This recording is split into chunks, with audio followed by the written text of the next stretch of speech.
Hello once again, and we are back for the final movement of the final piece of Day 5 of Classical Days. Once again, I'd like to thank all those who've been following, as well as thanking those who may not be into classical music and are just waiting for me to go back to regular reactions.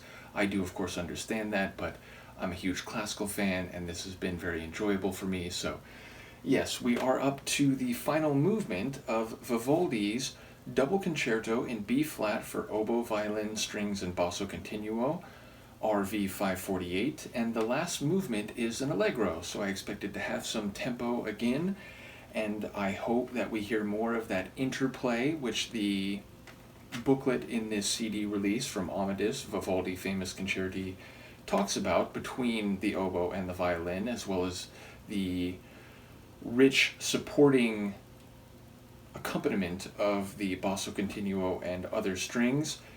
And yes, once again, this is performed by Delarco Chamber Orchestra and conducted by Istvan Parkanyi. And away we go with the final movement, an Allegro.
Lovely, lovely. So certainly a shorter concerto. I think all the movements were like 2 to 3 minutes long, but it was a very graceful and beautiful and comforting concerto. So yes, I love Vivaldi's music. This concerto just reconfirms and enhances that.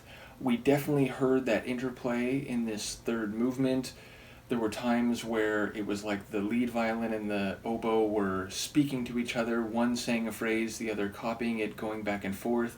There were other times where one of the instruments would start a phrase and then the other instrument would join it as the phrase finished, and then there were a couple times where they were playing in unison. So I do love the interplay. I absolutely heard that throughout the concerto, the first and third movements in particular. The supporting strings, very rich, very elegant, and I enjoy just that refined quality that this concerto and a lot of Vivaldi's music exudes. So yes, Antonio Vivaldi, absolute master, one of my favorite composers, on the same level as those I typically regard as my favorites, Beethoven, Dvorak, Mozart, Bach.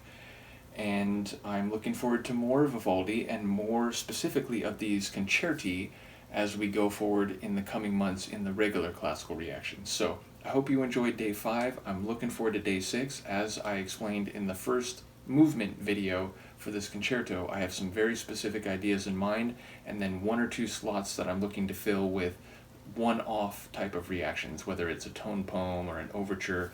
So we'll see what happens there, but yes, we're almost at the end of Classical Days. Thank you for taking the journey with me. Let me know what you think of this movement and piece more generally, and I will see you tomorrow. Peace.